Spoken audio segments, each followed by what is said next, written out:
Eu me chamo Marcos e eu me lembro que quando eu tinha apenas 8 anos de idade, eu me levantei de madrugada para beber água. Saí do meu quarto, entrei pelo corredor e comecei a seguir na direção da cozinha. Naquele momento, eu encontrei uma pessoa caminhando e vinha ao meu encontro. Era um vulto e parecia o meu pai. Eu pensei que fosse ele. Eu até cumprimentei. Oi, pai, quer que eu acenda a luz? Perguntei a ele, mas ele não me respondeu. Então eu fiquei parado, encostei assim na parede, dando passagem para ele. Ele chegou perto de mim e segurou no meu braço. Naquela hora eu senti muito medo. A mão dele estava gelada, parecia uma pedra de gelo. Eu comecei a ficar apavorado. Naquele momento eu percebi que não era meu pai que estava ali. Era alguém que não estava vivo. Era um espírito de alguém que já morreu, que estava passando ali pelo corredor. E naquele momento estava segurando meu braço. Eu comecei a chorar. Eu não sei de onde eu tirei força e gritei muito forte para chamar a atenção do meu pai e da minha mãe. Eles ouviram meu grito e em poucos segundos a luz lá do quarto deles acendeu. A porta se abriu e meu pai já veio correndo ao meu encontro. Quando ele chegou perto de mim, aquele vulto já não estava mais ali. Eu estava tremendo de medo. Eu olhava para meu pai e não conseguia falar nenhuma palavra. Ele me abraçou e juntos nós fomos até o quarto dele. Eu sentei na cama ao lado da minha mãe, que estava ali deitada, perguntando para mim o que tinha acontecido. E depois de alguns minutos, eu consegui falar algumas palavras. Daí eu comecei a contar a eles o que tinha acontecido comigo naquele corredor escuro. Eu falei que encontrei um vulto vindo na minha direção e que eu pensei que era o meu pai, mas não era. E aquele vulto segurou o meu braço. E, enfim, dei todos os detalhes do que aconteceu comigo lá naquele corredor escuro. Até a vontade de beber água passou.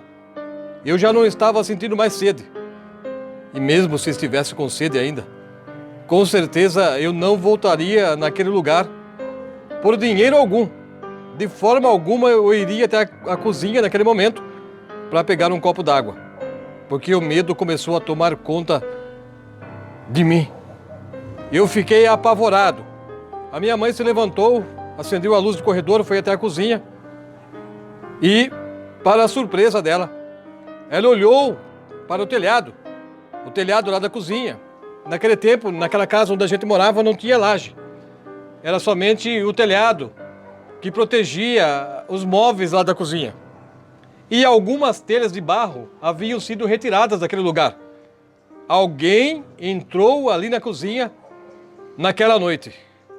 Quando a minha mãe olhou para o telhado e viu que estava faltando algumas telhas, no mesmo momento ela percebeu que alguém entrou ali na cozinha. Algum ladrão conseguiu pular o muro, subiu no telhado, tirou algumas telhas do lugar e desceu dentro da cozinha naquela noite. A minha mãe, no mesmo instante, gritou, chamando a atenção do meu pai. O meu pai saiu correndo do quarto e eu fui com ele. Eu não tive coragem de ficar sozinho lá no quarto dos meus pais. Eu fui com ele até a cozinha. No momento que nós chegamos lá, nós ouvimos o nosso cachorro latindo lá atrás da casa. E ele estava muito bravo. Ele latia com muita força. Parecia que alguém estava tentando se livrar dele. E ele estava com certeza expulsando alguma pessoa que invadiu o nosso quintal. E naquele momento, o meu pai pegou um pedaço de pau que estava atrás da porta. E com cuidado, ele abriu aquela porta e saiu lá fora para ver o que estava acontecendo. A minha mãe pedia para o meu pai não sair. Ela gritava, não saia, é perigoso. Você não sabe quem você vai encontrar lá fora. Se for um ladrão, e se ele estiver armado, você vai correr perigo, é melhor você ficar aqui dentro. Deixe a porta fechada. Ela segurou os braços do meu pai e o puxou para dentro novamente e trancou aquela porta. E o cachorro continuava ferozmente atacando alguma pessoa ou algum ser que estava lá no quintal. De repente, nós começamos a ouvir grito de uma pessoa. O cachorro com certeza conseguiu morder e era um ladrão realmente que estava ali dentro. Aquele rapaz gritava sentindo muita dor porque o cachorro estava mordendo ele com muita raiva. Ele subiu em cima de uma pequena árvore que tinha lá no canto do muro e dali ele conseguiu pular lá para a rua e saiu correndo. Então meu pai acendeu a luz do quintal e saiu naquele momento para ver o que estava acontecendo. Ele viu o cachorro, foi chegando perto do animal e notou que o focinho do cachorro estava cheio de sangue.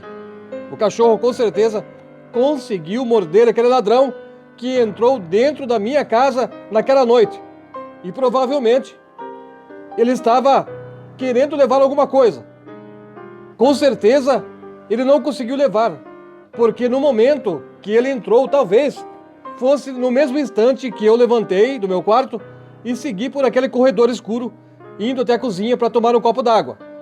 Mas aquele vulto que veio ao meu encontro, de certa forma, me protegeu de ser atacado por aquele bandido que estava lá dentro. E ele poderia ter feito alguma coisa ruim contra mim.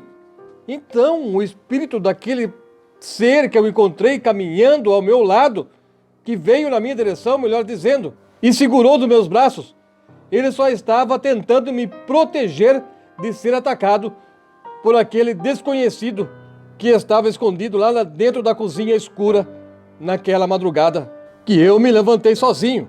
E naquele instante, então, eu não sabia se tinha mais medo do vulto que eu encontrei ou medo do que poderia ter acontecido comigo se eu conseguisse chegar até a cozinha sem ser impedido por aquele ser desconhecido que me abraçou e me segurou lá no corredor escuro. Naquela noite eu não consegui mais dormir sozinho no meu quarto. A minha mãe foi até lá, pegou o colchão da minha cama, levou até o quarto dela e colocou ao lado da cama deles. O meu irmãozinho mais novo já estava lá com eles também.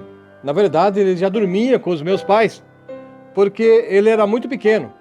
Então a minha mãe precisava ficar mais perto dele durante as madrugadas, que de vez em quando ele acordava chorando com fome. E por isso ele ficava no quarto dos meus pais até ele crescer um pouquinho mais para poder dormir junto comigo lá no outro quarto.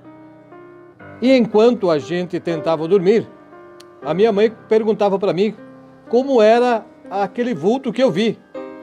Ela queria saber a fisionomia dele. Naquela hora eu já estava mais tranquilo, mesmo sentindo um pouco de medo ainda. Mas eu falei para ela que aquele vulto lembrava muito o meu pai. Ele é muito parecido, tanto que eu confundi aquele homem com o meu pai no momento que ele veio na minha direção. Até o perfume que o papai usa, eu falei para ela que eu senti naquele vulto. Era o mesmo perfume, idêntico. Por isso, talvez eu pensei naquele momento que se tratasse realmente do meu pai que estava vindo lá da cozinha, mas não era ele. Depois nós soubemos disso. Enquanto eu conversava com a minha mãe, eu vi que meu pai abaixou a cabeça e ficou olhando para o chão. Ele estava pensativo. Alguns meses atrás, o meu avô tinha falecido. Meu avô, pai do meu pai. E o meu pai, naquele momento, começou a ter uma lembrança do pai dele. E ele ficou triste. Então, depois de derrubar algumas lágrimas e deixá-las escorrer pelo rosto, ele me abraçou. A minha mãe, no mesmo instante, já soube o que o meu pai estava pensando. E eles começaram a dizer que aquele vulto que eu encontrei naquele corredor escuro era o espírito do meu avô, que sabia que o bandido estava lá na cozinha e provavelmente ele me faria mal. O espírito do meu avô surgiu no corredor, segurou meus braços para me impedir de ir sozinho na cozinha para beber água. A minha mãe e meu pai acreditam nisso. Quando eu era criança, eu comecei a pensar assim também. Mas depois eu fui crescendo e hoje eu tenho um pouco de dúvida. Será que realmente o espírito de alguém que já não está mais nesse mundo voltou ali naquela noite, como aconteceu comigo naquela casa? Será que realmente foi o espírito do meu avô que retornou de onde ele estava somente para me proteger? confesso que eu tenho um pouco de dúvida. Pode ser que sim, pode ser que não. Mas o fato é que realmente aquilo aconteceu comigo e nunca mais aquela visão que eu tive naquela noite saiu da minha cabeça.